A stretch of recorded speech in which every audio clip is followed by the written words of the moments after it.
Paz, meus irmãos. Hoje eu vou falar um pouquinho sobre os discípulos no caminho de Emaús, no Evangelho de Lucas 24, do 13 ao 35. Só que eu não vou falar isso tudo, não. O que acontece?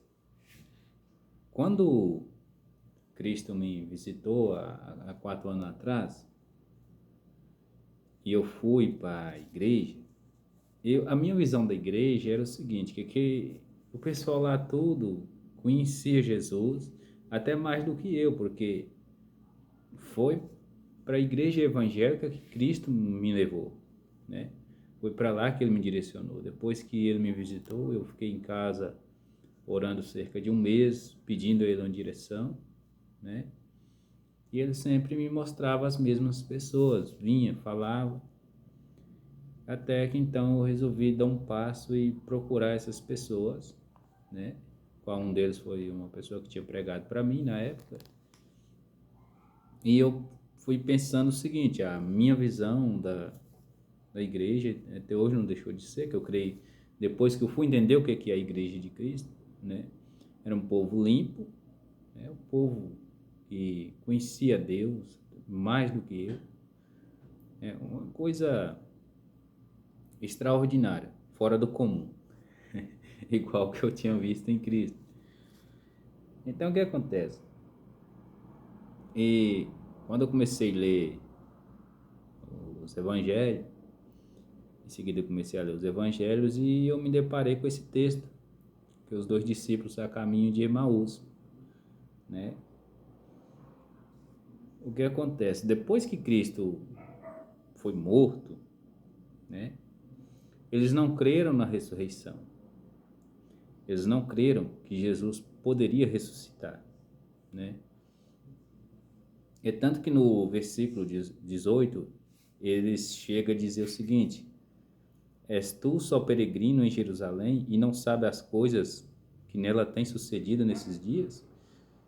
E Jesus lhes fez uma pergunta. Claro que ele sabia da resposta, né? Ele perguntou quais? E eles lhe disseram: as que dizem respeito a Jesus Nazareno. Aí começa a falar as qualidades dele. Foi varão profeta, né? Poderoso em obras. Minha mão acertou aqui no telefone aqui. Poderoso em obras e palavras diante de Deus e de todo o povo. E como, né, os principais do sacerdote, né? E os nossos príncipes o entregaram à condenação de morte e o crucificaram. E nós esperávamos que ele fosse o que remisse Israel, né, o remidor. Então, eles tinham expectativa em Jesus, criaram expectativa em Jesus, e no momento que eles viram ele morrendo, né, ali morto na cruz ali, entregue, essa expectativa deles foi frustrada, né? Eles se frustraram. Falaram, enquanto ele estava vivo, valia de alguma coisa, mas morto, né? O que vamos querer com morto, né? Porém, no versículo 16, a palavra diz o seguinte: os olhos deles estavam como que fechados, né? Para que o não conhecessem. Eu já meditei muito nesse texto, muito mesmo.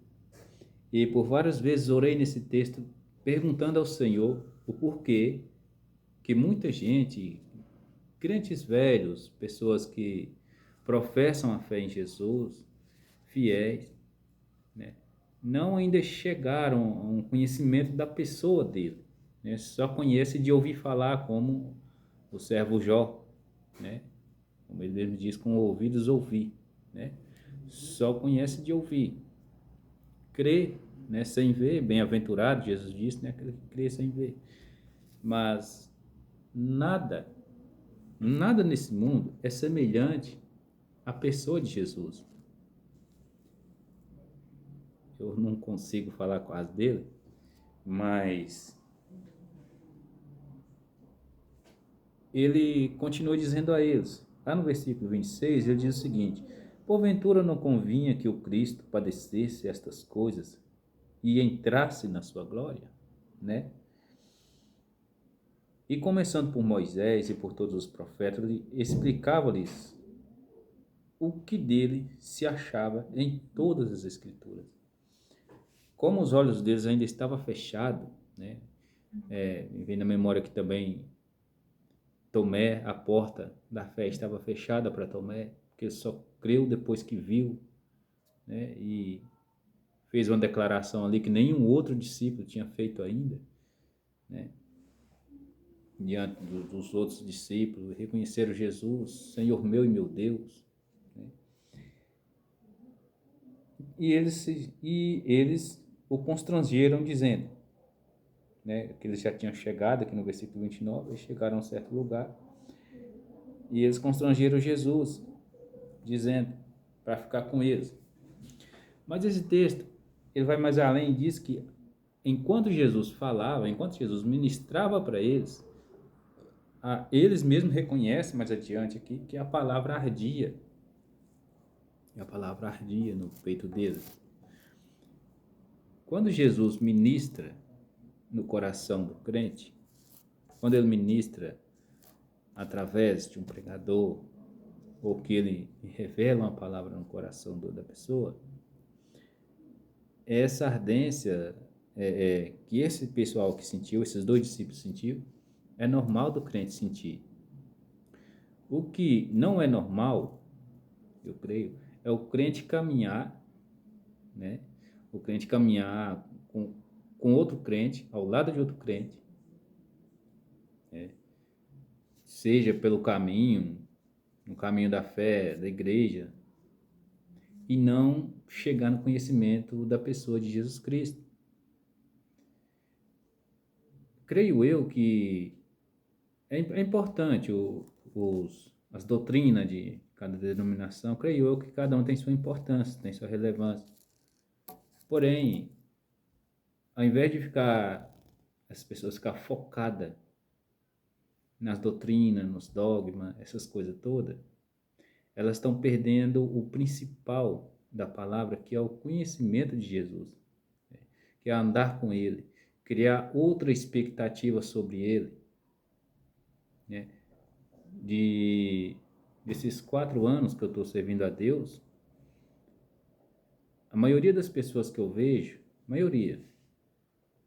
seja em redes sociais ou até mesmo nas igrejas, a maioria das pessoas, elas buscam uma expectativa em Cristo que elas não vão achar, elas não vão.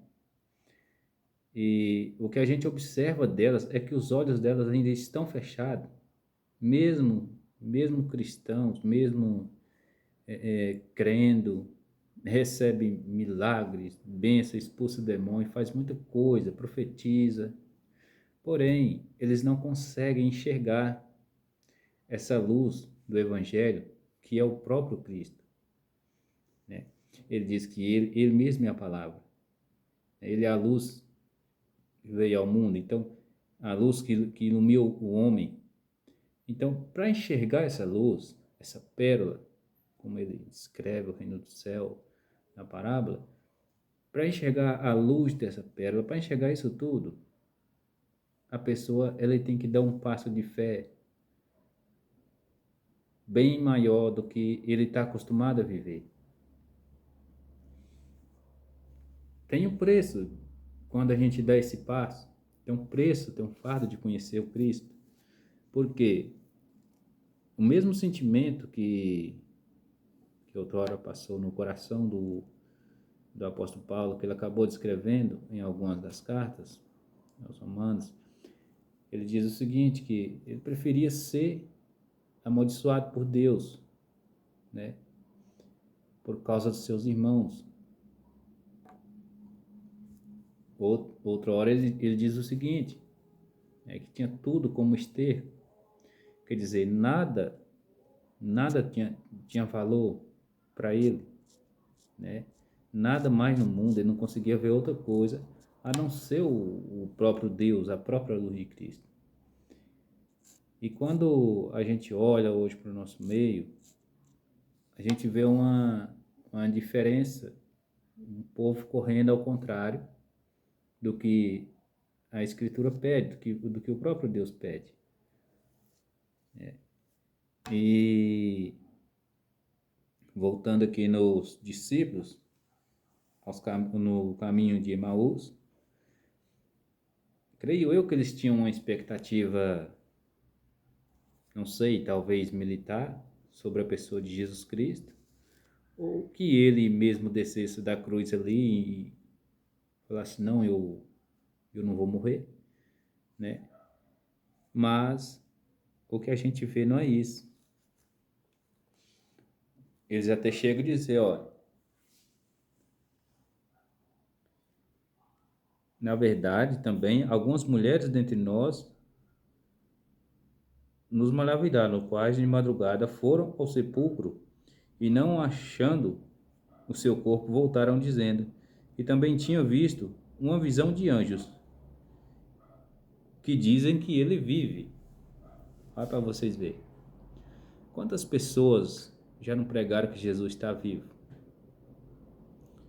Muitos dizem, eu creio em Jesus, mas crer em Jesus não é só saber fatos sobre Jesus, saber fatos sobre a vida dele, né? A gente está acostumado a ouvir isso e o crer que muitos pensam que crer, é somente saber alguns fatos sobre ele, que ele foi um homem, filho que nasceu de uma virgem, né? Deus que se encarnou, né?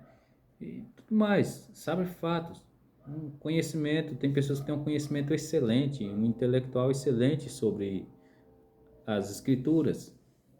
Não estou dizendo que o crente tem que ser burro, não, o crente tem que ser inteligente, porque o próprio Jesus manda conhecer a escritura, mas também manda conhecer ele, né?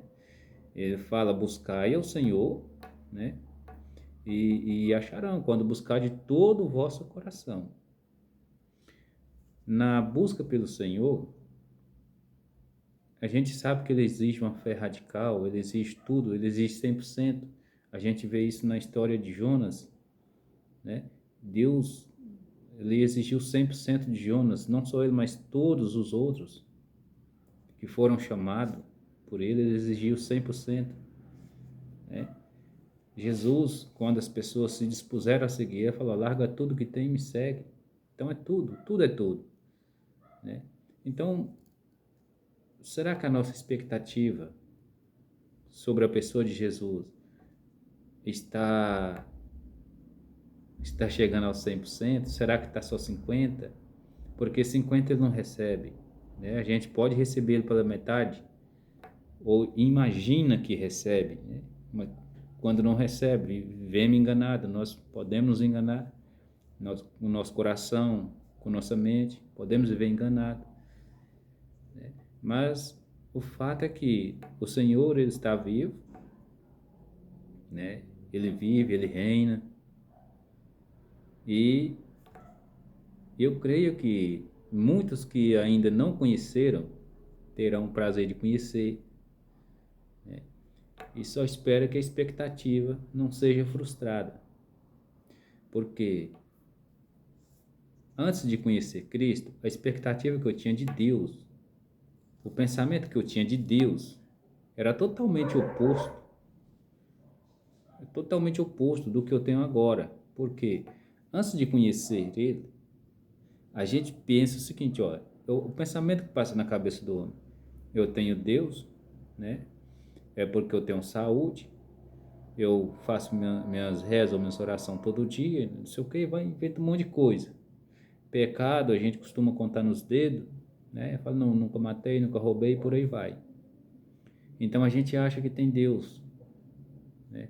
O nosso coração nos engana, o inimigo nos engana. Mas quando Deus abre os olhos das pessoas que o seguem, principalmente, ó, e abriu-lhes então os olhos e o conheceram, e ele desapareceu.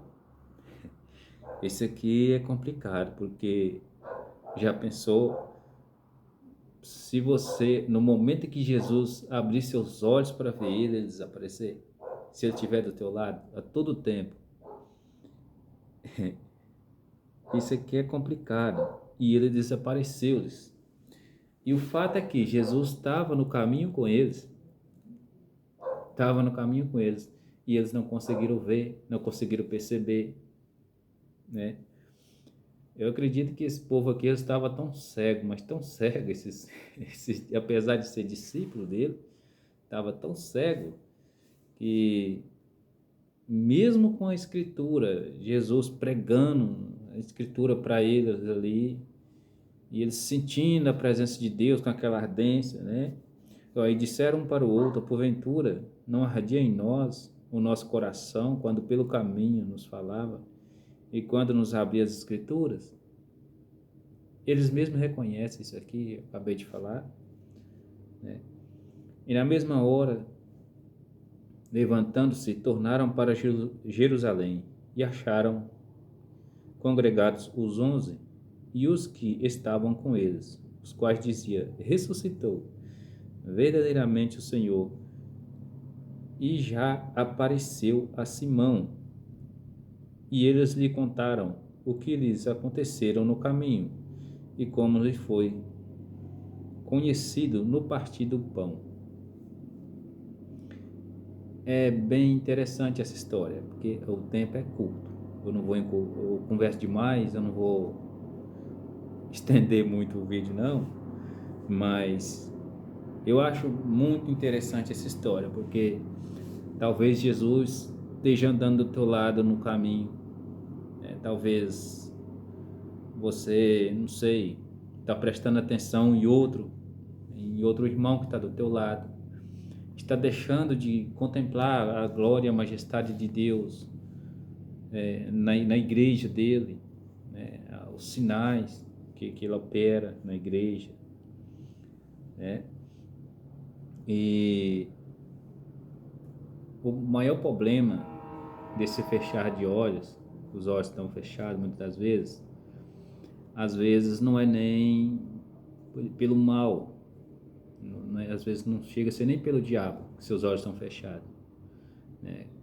O problema é que hoje, com o mundo materialista que nós vivemos, no sistema materialista, a gente vale o que tem, né? É o ditado que existe aí, a gente vale o que tem.